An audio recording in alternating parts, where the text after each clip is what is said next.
Gênesis 3, versículo 15. Porém, inimizade entre ti e a mulher, entre a tua descendência e o seu descendente.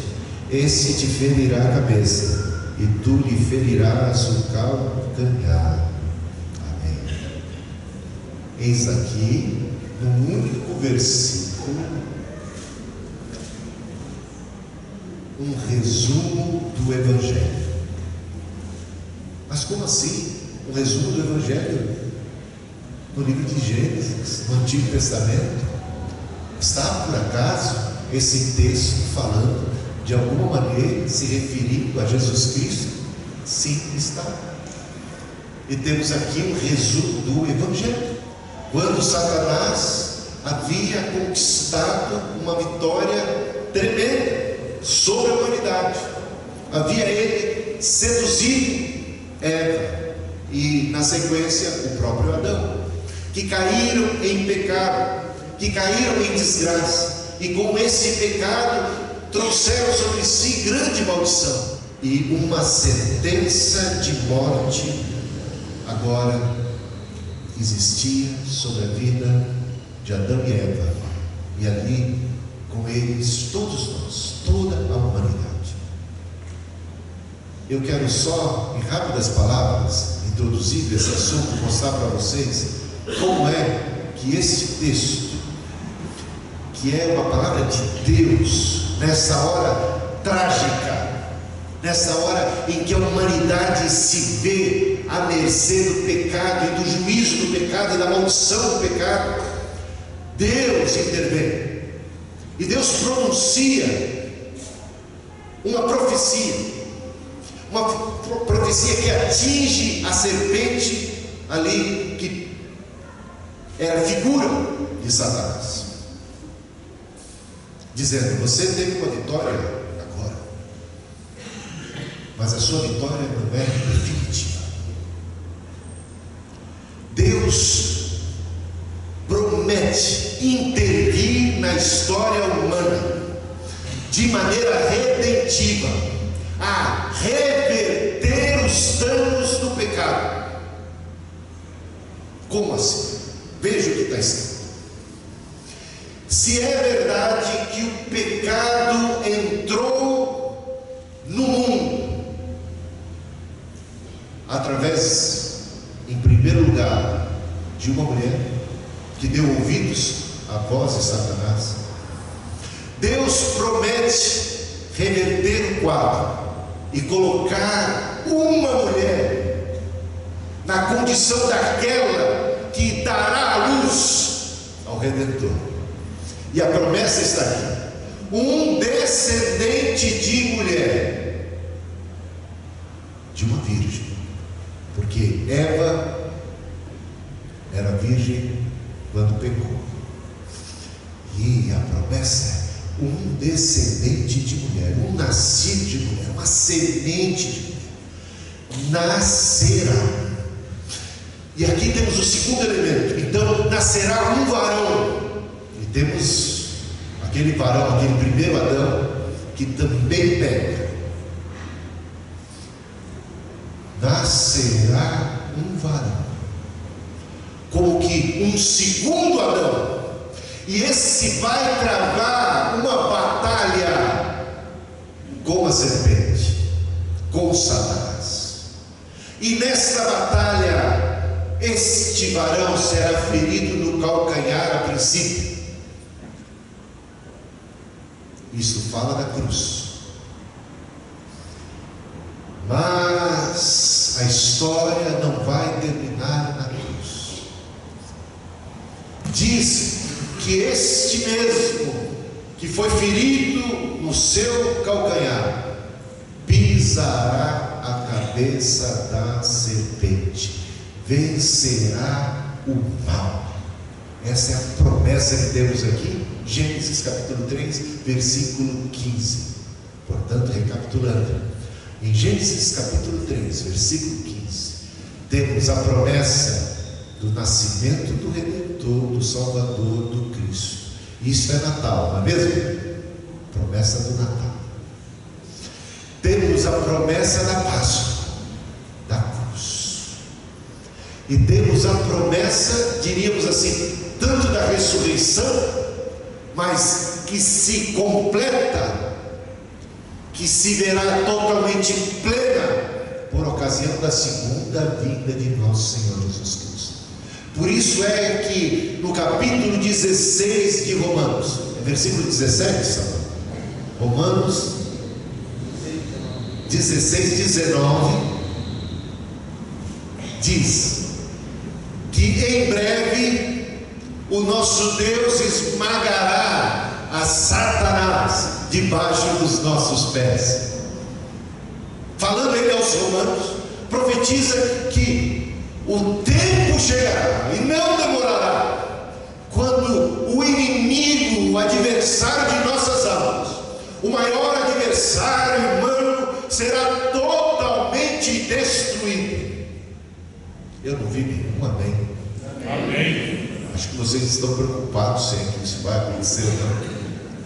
É maravilhoso saber que já na cruz de nosso Senhor Jesus Cristo, Jesus venceu Satanás. E diz o apóstolo Paulo em Colossenses capítulo 2, versículo 15, que lá na cruz Jesus venceu, triunfou sobre os principados, as potestades do maligno.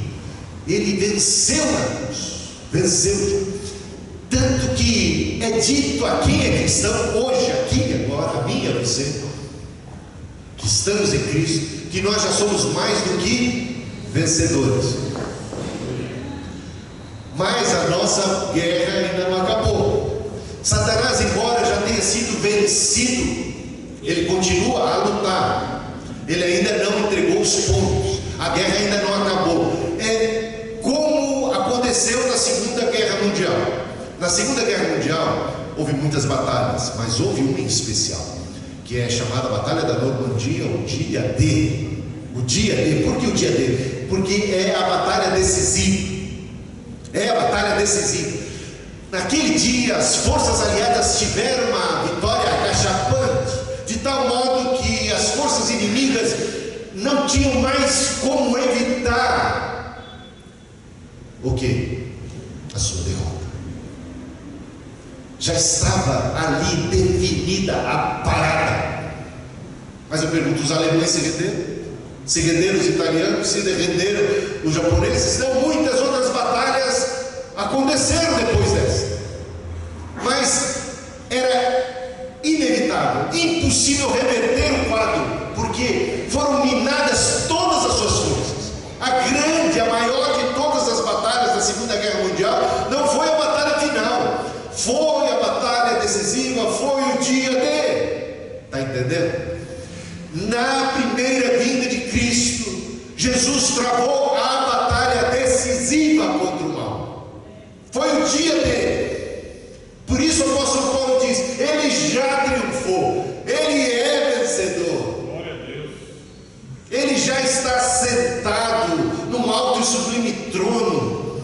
Mas a guerra não acabou. Continuamos em guerra contra o maligno. Satanás não foi destruído. Ele foi como que desalojado. Ele foi como quase que desarmado.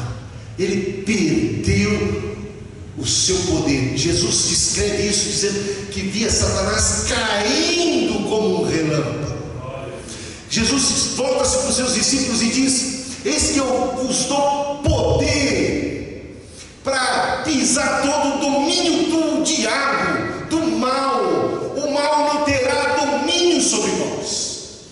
Vocês têm autoridade. As portas do inferno não vão prevalecer sobre vocês, contra vocês. Vocês avançam contra as cidadelas, contra as fortalezas do inferno, e essas portas têm que cair, porque eu estou com você, porque eu venci o mundo. Mas a guerra continua, e a gente tem toda a autoridade, a gente tem poder de Deus, a gente tem a graça de Deus, a força de Deus, mas a gente ainda está em guerra. O inimigo ainda não foi destruído. Por isso o apóstolo Paulo, em Romanos capítulo 16, versículo 19, diz: em breve Deus esmagará a cabeça de Satanás debaixo dos dos seus pés. Isso ainda, como plenitude, como final, ainda está por vir. E vai acontecer e se concretizar no dia da segunda vinda de Cristo. Está entendendo? Na segunda vinda de Cristo, com o sopro de sua boca, Ele vai destruir o maligno para sempre.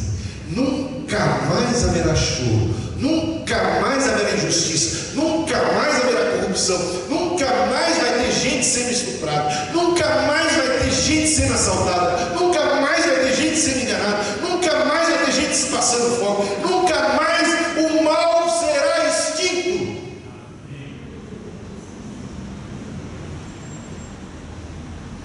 Mas quando o homem pecou, ele abriu espaço para o mal. Veja que em Gênesis conta como Deus foi cuidadoso, carinhoso, caprichoso em cada ato de sua criação. Após cada etapa da criação, Deus contempla e Ele percebe: tudo que fiz é bom.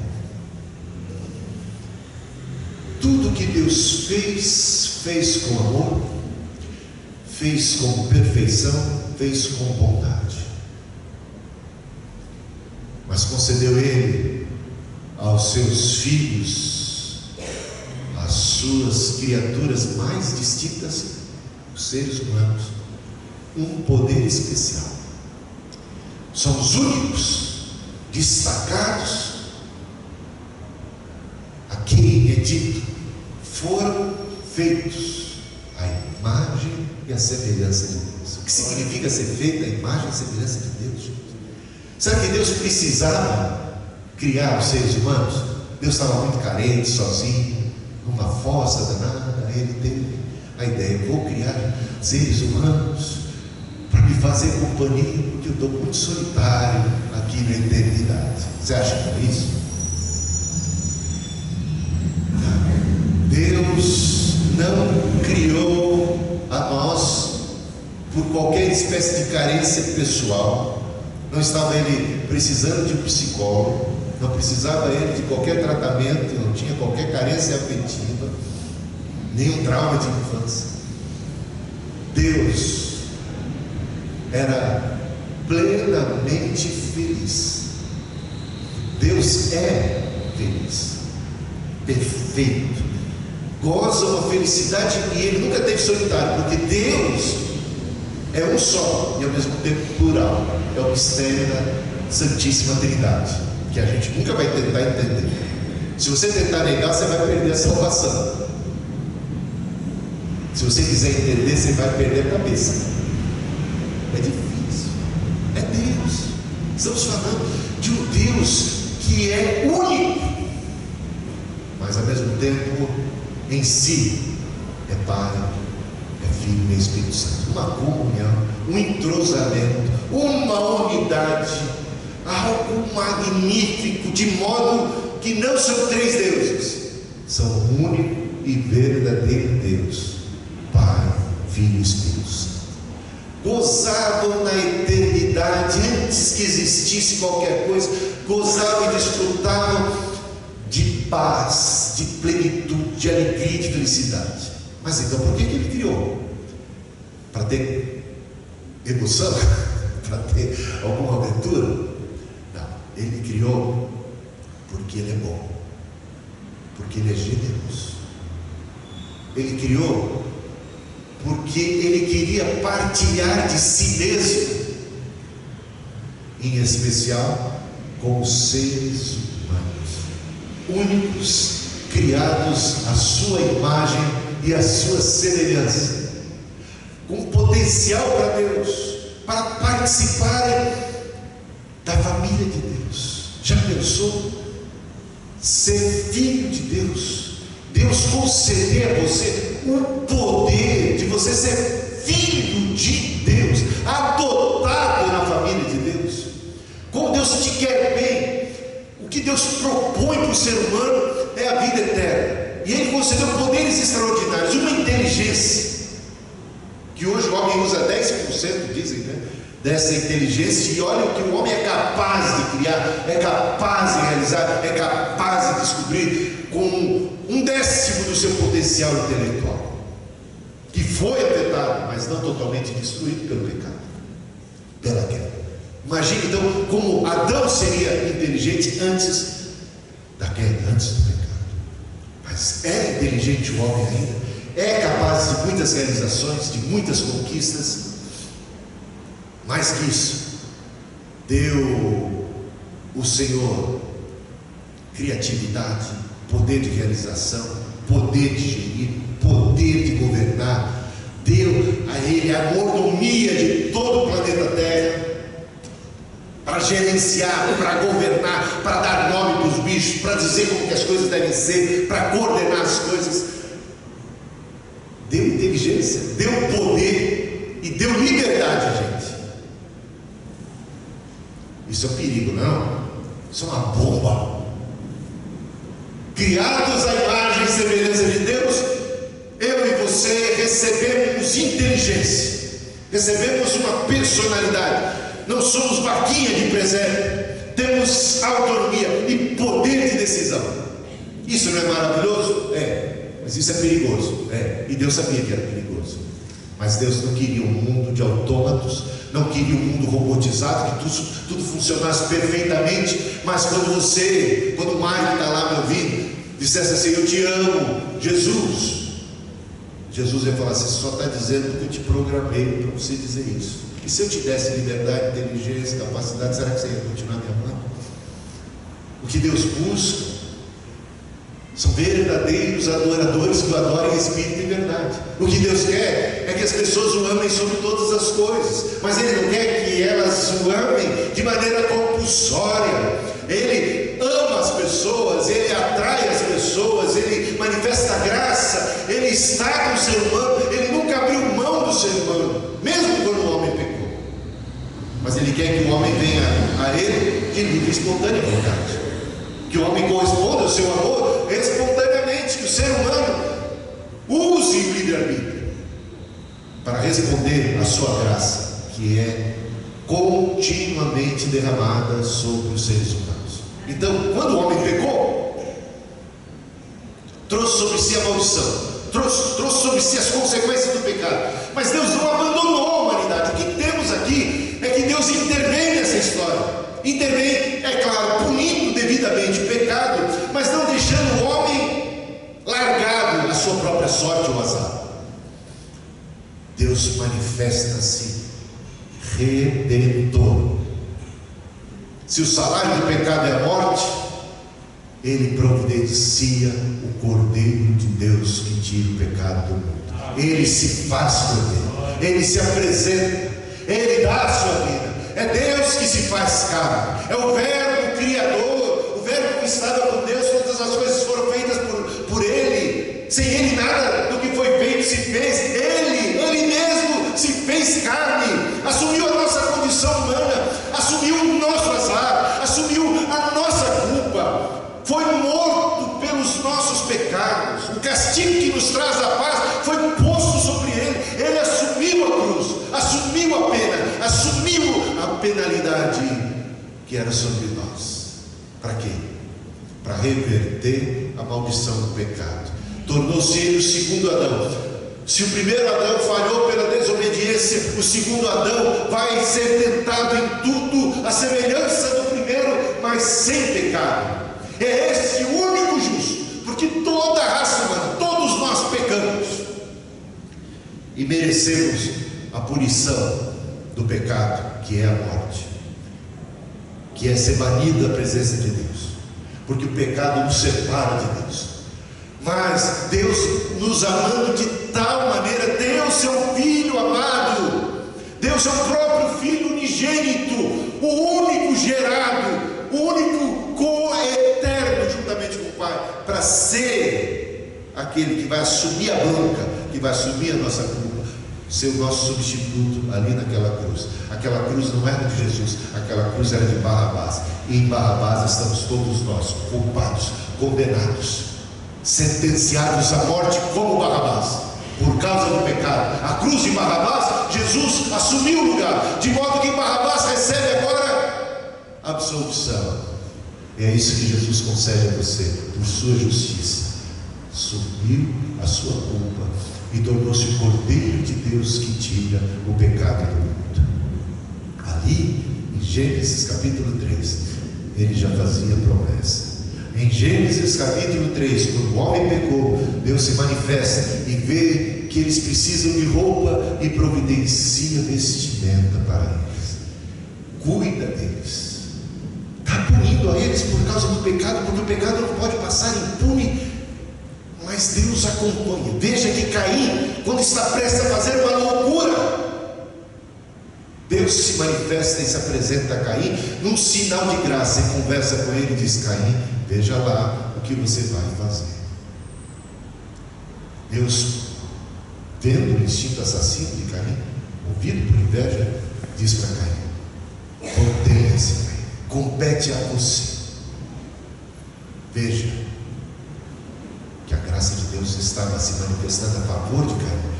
Mas ainda que a graça se manifeste a favor de Caim, ela não se manifesta de um jeito a quitar a autonomia de Caim, a liberdade de Caim.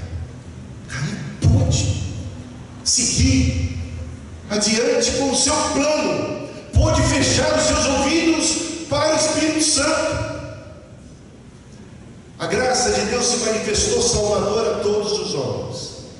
Não há um ser humano nesta vida, em todos os tempos, épocas e gerações, que não seja objeto do amor, do cuidado, da graça, de uma luz, de um lampejo que seja de luz para seu bem. Gente, Deus está mais perto de nós do que nós imaginamos. Deus está perto de todos.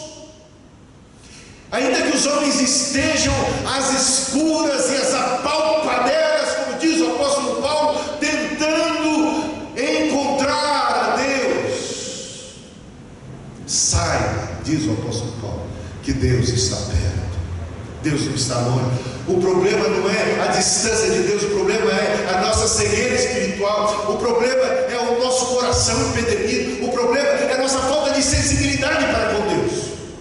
Gente, se eu pudesse perguntar a vocês, se tivéssemos tempo aqui, talvez vocês pudessem recordar na sua própria história sinais de Deus na sua vida. Eu não estou pensando que todo mundo aqui nasceu crente, nasceu cristão. Pode ser o caso de uma pessoa que nunca ouviu falar de Cristo. Não pensa que ela está abandonada. Há uma graça. E a maior graça que alguém pode receber é a graça do Cristo. Porque se Deus tem falado de muitas maneiras, Ele fala de um modo especial em Jesus Cristo, que é a exata expressão de Deus Pai, que é o Salvador, que é o caminho, que é a verdade, que é a vida, que é o Deus que se fez carne, o Deus que veio a nós para o nosso bem, para nos salvar, para nos resgatar. E aqui temos uma promessa de que o mal não terá a última palavra, que o maligno não vai ficar com aquele sorriso nos lábios como devia estar a serpente por ocasião da queda humana, porque Deus não se deu por vencido e não deixou a humanidade entregue à morte. Ele se manifestou. E quando o pecado é abundante, maior se revelará a graça de nosso Deus, através do segundo Adão. A graça de nosso Deus, o amor de nosso Deus, a misericórdia de nosso Deus, revelada em especial na pessoa de Jesus Cristo, promessa feita diante de Adão, diante de Eva, numa maldição, a serpente. Serpente, não fica rindo não, a sua hora vai chegar. E chegou a primeira vida, e chegará a hora em que Satanás será esmagado totalmente debaixo dos pés de Cristo, e Cristo é o cabeça do corpo, não é? A igreja não é o corpo de Cristo? Esse não é um símbolo interessante? A igreja é o corpo de Cristo. Cristo é o cabeça desse corpo. Por isso, Satanás, diz o apóstolo Paulo, será esmagado debaixo dos nossos próprios pés, porque fazemos parte do corpo de Cristo, porque é Cristo que pisa a cabeça da serpente. E como a gente faz parte desse corpo, juntamente com Ele, pisamos a cabeça da serpente, vencemos juntamente com Cristo. Que Cristo tem para você vitória, que Cristo tem para você é paz, é alegria. É a melhor coisa que você pode saber, irmão, que Deus não desistiu de você, não desistiu de Adão, não desistiu de Eva, não desistiu da humanidade. Amou Deus o mundo de tal maneira, já profetizado em Gênesis, no Éden ainda, que chegaria um dia que nasceria um homem, um descendente de mulher, um homem fora de série, verdadeiramente homem, mas verdadeiramente Deus. E como o homem venceu a tentação, como o homem foi para a cruz, como o homem morreu pelos nossos pecados, e como o Filho de Deus ressuscitou, está sentado à direita de Deus Pai, e coloca dia após dia, um a um, seus inimigos debaixo dos seus pés, até o último inimigo, que será a morte, tragada pela vitória de Cristo, já conquistada na cruz. Ainda que a batalha final esteja por vir, já somos em Cristo mais do que vencedores, por aquele que nos amou. Estamos em Cristo, estamos na bênção, estamos na vitória. Nada nos separará do amor de Deus que está em Cristo Jesus. Não precisa ter medo da morte, não precisa ter medo de assombração, não precisa ter medo de doença, não precisa ter medo de assalto. Não estou dizendo que a gente não tem que ter precaução com essas coisas, não estou dizendo para você, o que eu quero dizer é que você é liberto de todo medo. Quem está com Deus não tem o que temer, não precisa temer a crise, não precisa temer o desemprego, não precisa temer os desafios que estão por vir, porque Jesus prometeu: eis que eu estarei com vocês até a consumação dos séculos. Eu não vou abandonar vocês. Confie. E se a gente está com Deus, a gente já é maioria, a gente já é mais do que vencedor. A gente está com aquele que venceu os principados, os potestades, venceu o mal. E se a gente começar a temer, porque somos seres humanos suscetíveis, que a gente possa se lembrar do nosso Deus, que é maior do que todos os desafios, que é maior do que todas as ameaças, e a gente possa se lembrar da promessa: sabemos que todas as coisas cooperam para o bem daqueles que amam a Deus. Sabemos que nada pode nos separar do amor de Deus que está em Cristo Jesus. Sabemos que somos mais do que vencedores. Sabemos que tudo coopera. Louvado seja o nome de Jesus.